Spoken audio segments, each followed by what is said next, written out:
Hello and welcome. In this video, we'll go over how to configure the scrape sub workflow. If you've come from the crawl video, you likely already have the manager set up and configured to use the scrape sub workflow, but let's open it up and take a closer look. Unlike the crawl sub workflow, there's not actually much for us to configure here. There's nothing we need to set. We set input nodes for filtering like we did for crawl, and instead, all we're going to do is pass in that data from the last crawl into the scrape workflow for processing. We already have our results from the crawl of Ready.gov, so there's nothing left to filter, and we already have a complete validated list of URLs ready to be scraped. We simply need the scrape sub workflow to take our URLs, download the HTML or PDF data, format it, and store it in our Google Drive's document folder. Things are looking good in our scrape sub workflow for now, so let's head back to the manager. I'll disconnect the loop and run through our first input item. Just as before, once an item has been processed by the manager, it's removed from the input sheet and added to the process sheet. With this item processed, let's go into the scrape output and see what we've collected. As you can see, it gives us quite a bit more information than the crawl output sheet. The scrape output contains all the formatted HTML and PDF data we'll use. It gives us the title of the page we scraped, plus a few headers to help determine whether or not a page is updated if you scrape it again in the future. This will come more into play with the update sub workflow, but I'll go into a bit more detail here. The created date header is mostly applicable to PDF documents, actually saying when it was created. So if there's a new creation date, we can pretty much expect it's a new version of the PDF. If we're lucky, the pages we scrape may have a last modified header or a e-tag header, both serving a similar purpose. Finally, the PDF document, the HTML web page, or even the extracted text can be saved as a hash value for comparison as well. Finally, the file name is what we'll be passing into the upsert sub workflow, so that workflow knows what to grab and then process into the vector database. The scrape output sheet, however, is only the formatted data we've collected. The document sheet contains both our unformatted and formatted HTML and PDF data.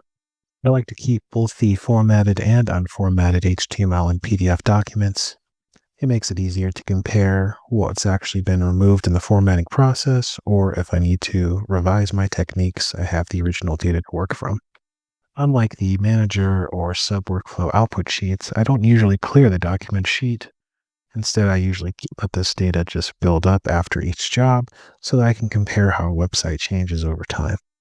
Then, of course, the actual documents themselves are kept in the Google Drive's document folder, allowing us to see the before and after a document has been formatted. So I'm in a position now where I can take this list of URLs and pass it into the scrape sub workflow, but I want to show you something else real quick. Head on over to sub workflows and find crawl N1. This workflow runs a combined crawl and scrape, making the most of the HTTP requests or service API calls. It would take just one request to scrape the page for information and crawl for additional URLs, which is efficient, but most useful for if your page benefits from use with the browserless service and you have a limited number of API credits. I recommend using this workflow after you become a little bit more familiar with the website that you're scraping and knowing what data you can potentially collect. That way you're not wasting any credits while you're refining the crawl filters or determining if there's going to be any conflicts with the PDF data you might bring in from the pages as well. On that note, let me dig into something you might encounter here on the Cloud Trial or Cloud Starter plans. Both plans have a total of 320 megabytes of memory, and that's not per execution, that's total memory. Plus, there's not a lot of visibility as to the memory usage on those plans either, which means I had to experiment a bit here with the scraping portion of these workflows. What I found is PDFs greater than 15 megabytes have the potential to cause a memory crash when extracting text from them. That doesn't necessarily mean they won't process on the second attempt, but to avoid memory crashes in general, I've set a limit within the workflow itself. If we navigate over here, we can see that PDFs greater than 15 meg will be added to the error sheet for further review, so you can process them with the understanding that they may cause a crash, or I have an alternative as well.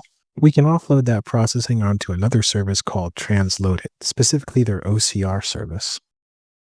So let's head over to transloadit.com and create an account. We'll set a password.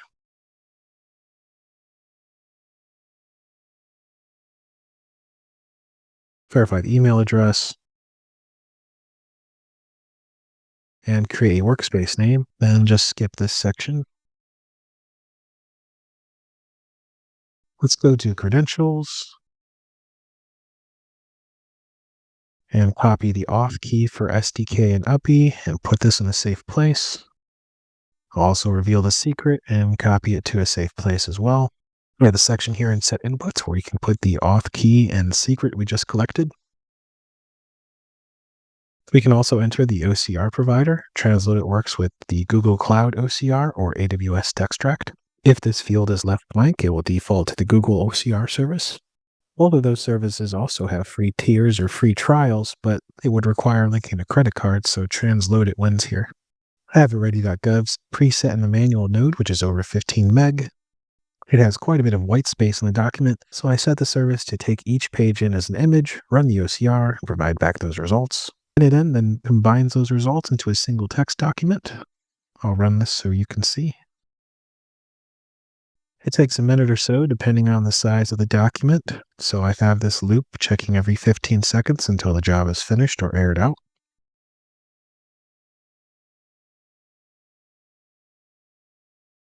It takes notes of any empty pages. The workflow then puts all of the pieces together, and then similar to the rest of the scrape workflow, it will upload to Drive and then update our sheets. Let's take a look at our document sheet now. You can see it's pulling the same information as we would get in a typical scrape, but I've set the Transloadit in the execution portion so we know where it came from. We can now check the drive to see how it did.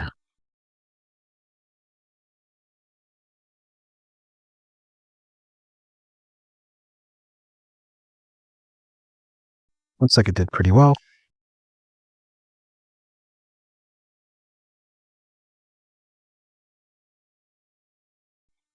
I'll head back into our main workflow.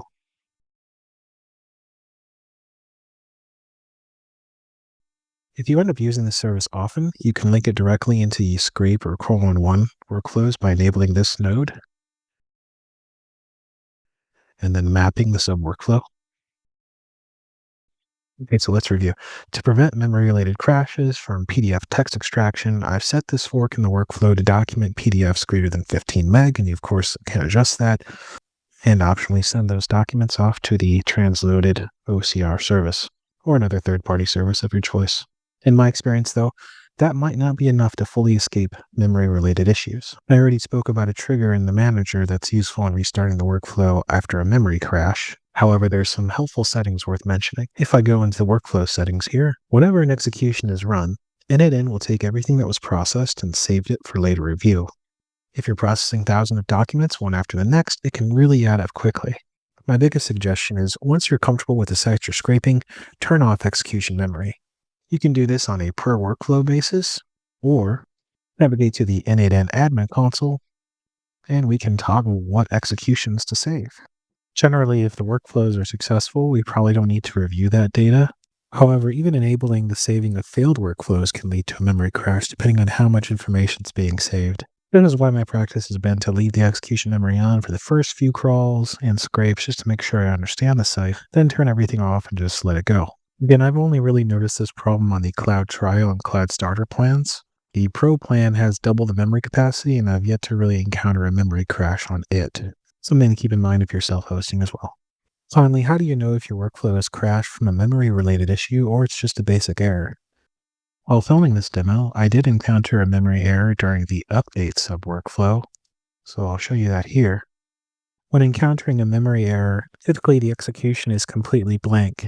There are no error messages, no history that we can observe, no data we can pin and test with. This particular failure actually shows us that the execution failed during the text extraction from a PDF document. Oftentimes, the entire workspace will restart as well, which sometimes requires you to go into the admin console and restart it one more time just in case it didn't fully boot back up the first time. The cloud trial and cloud starter plans are really just meant to get your feet wet with N8N, but as you can see, there's a lot of wiggle room if you know where to toggle. So I'll head back into the manager here, and let's wrap things up. I did a simple run of the scrape sub workflow just to show you what to expect, but in order to be ready for our next sub workflow, I'll let the manager go ahead and just do its thing here.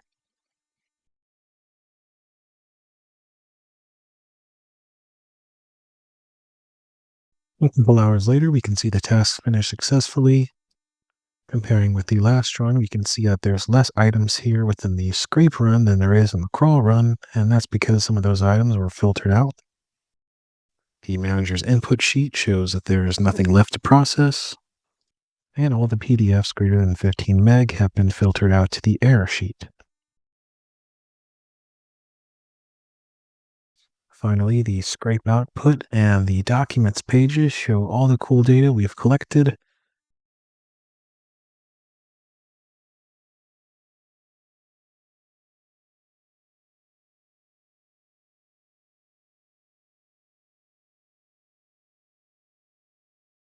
Then all of the actual data that is scraped and stored in Google Drive.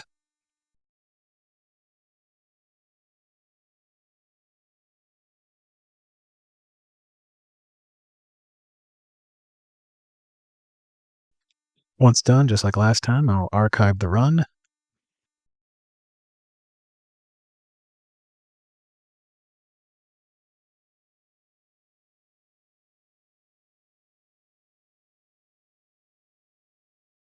Then move the output of the scrape sub workflow into our manager's input sheet.